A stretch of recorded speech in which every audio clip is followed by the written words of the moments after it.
Sou a professora Kátia e a gente vai começar agora essa semana com a sequência 11, da página 74, a atividade 11.1. Antes da gente começar, eu quero falar com vocês alguns conceitos de medida de temperatura. A gente sempre ouve falar, a gente assiste o telejornal ou vê a previsão do tempo pela própria internet. No nosso celular aparece também qual que será a mínima, e a máxima do dia, mas a gente às vezes acaba esquecendo um pouco dos conceitos. Então vamos lá. Medida de temperatura. A medida de temperatura, a unidade que a gente usa é o Celsius. E a gente usa sempre esse termo, tá?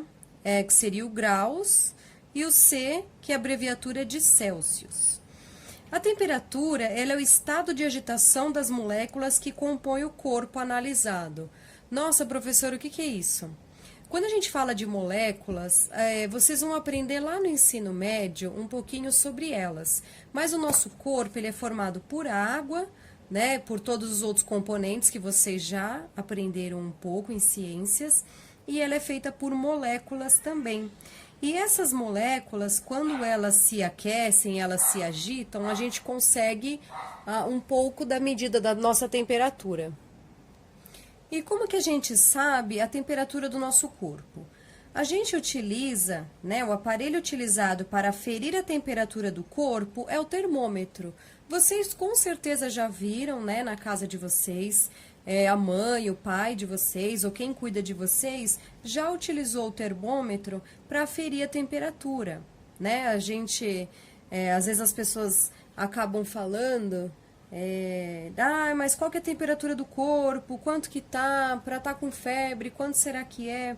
Então, a gente tem sempre uma média da temperatura do corpo humano, e a gente utiliza o termômetro para fazer isso. No Brasil, as medições são feitas através da escala termométrica Celsius, que é o que eu acabei de falar aqui em cima. Então, isso daqui significa graus Celsius, onde o termômetro é dividido em 100 partes. Sua variação vai de 0 graus até 100 graus. É lógico que aqui eu consigo temperaturas menores. Vocês já devem ter visto também, eles colocam de alguns países, ou mesmo na região sul do nosso país, algumas cidades, alguns estados, que eles chegam também a graus negativos. Tem, inclusive, cidades aqui do nosso estado, de São Paulo, que já atingiram 2 graus, menos 2 graus Celsius, 2 graus negativos, que é que eles chamam. Então, isso também compõe aqui a nossa cidade e vocês conseguem ter um pouquinho mais sobre medidas de temperatura. Então, vamos lá. Agora, a gente vai para a nossa atividade. Atividade 11, atividade 11.1. Paulo sempre assiste ao telejornal com o seu pai. Como ele vai viajar nos próximos dias, prestou bastante atenção na previsão do tempo. E aí nós temos aqui uma tabela, a tabela da previsão do tempo. Isso vocês veem sempre na internet, veem também em jornal, e até no próprio telejornal eles mostram dessa forma. Aí na quinta-feira nós temos o período da manhã, da tarde e da noite. A máxima para esse dia é de 23 graus, então é o máximo que vai chegar nesse dia. E a mínima, 12 graus. Lembrando daquilo que eu falei, vai de 0 até 100.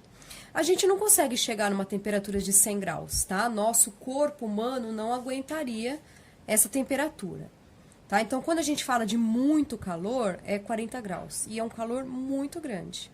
Então, é só para vocês terem uma ideia na hora de responder. Alguns já entendem esse conceito, às vezes por ficar em cidades muito quentes também. Mas vamos lá. Na sexta-feira, nós temos a previsão do período da manhã, da tarde e da noite. A máxima, 25 graus e a mínima, 14 graus. No sábado, máxima 24 graus e a mínima, 13 graus. Vocês têm que prestar atenção também, quando se mostra uma tabela de previsão do tempo, a gente tem que se atentar também aos desenhos, tá?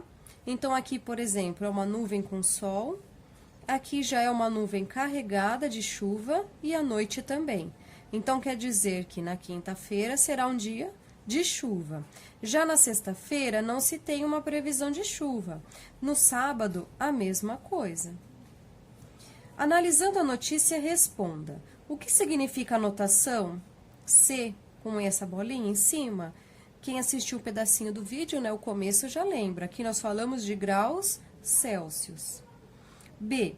Quais as temperaturas máxima e mínima previstas para quinta-feira? Analisa lá no texto e coloca aqui, né, lá na nossa tabela e escreva. E para sexta-feira? E para sábado? Aí a letra E. Em quais desses dias está prevista a menor temperatura? Em qual dia e períodos há previsão de chuva? Lembrando, tem que olhar toda a tabela, inclusive os desenhos. Agora a gente vai fazer a atividade 11.2 da página 75. A mãe de Pedro comprou um termômetro digital para medir a temperatura do corpo quando alguém da família ficar doente.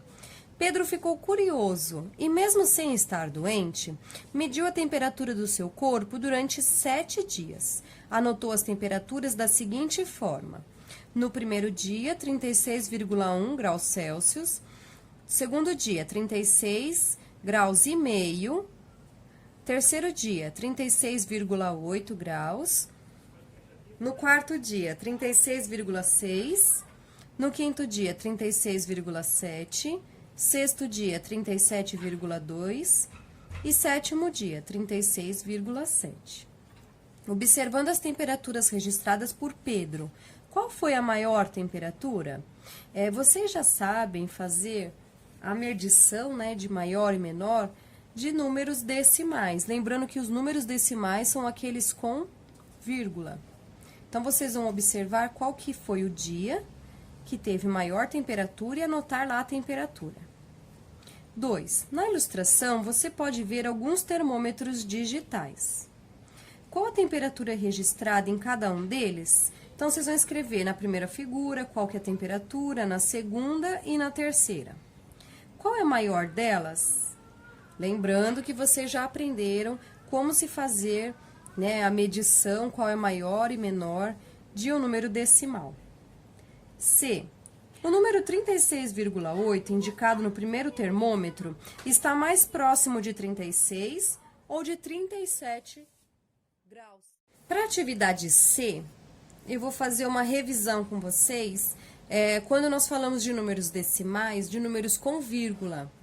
Então, eu tenho de uma escala de 35 até o número 36. Dentro destes números, nós temos o 35,1. Aí, nós temos eu vou pôr em cima só para vocês verem melhor, visualizarem melhor. 35,2. Aí, nós temos o 35,3, 35,4, professora, não tá certo, 35,5. Aí, aqui nós temos o 35,6, 35,7, 35,8, 35,9, até que chega no 36. Então, quando a gente fala de 35,5, então significa que eu estou na metade de 35 até o 36, ou de qualquer outro número. Quando eu chego em 35, é a mesma coisa de eu pensar na fração, né? Porque os números decimais, eles são ligados à fração. São números fracionários. Então, eu tenho a metade. Se eu disser, por exemplo, 35,6 está mais próximo de 35 ou mais próximo de 36? É só você pensar na metade. A metade é sempre o 5, tá? 35,3 está mais próximo de 35 ou mais próximo de 36? Tá? Então, isso é para pensar, para você refletir na atividade C. Porque na atividade C, ele pergunta o seguinte: o número 36,8, indicado no primeiro termômetro, está mais próximo de 36 ou 37 graus Celsius? E a letra D. Sabemos que as temperaturas consideradas normais para o corpo são de 36 a 37,4 graus Celsius. Se uma pessoa medir sua temperatura e o termômetro marcar 37,9, o que se pode dizer? Pensa sempre numa pessoa quando ela fica doente. O que será que ela tem quando a temperatura do corpo dela está maior do que a temperatura normal? Que seria uma temperatura de uma medida que seria adequada para a pessoa não estar doente. Pensa nisso e responde e manda lá pra gente.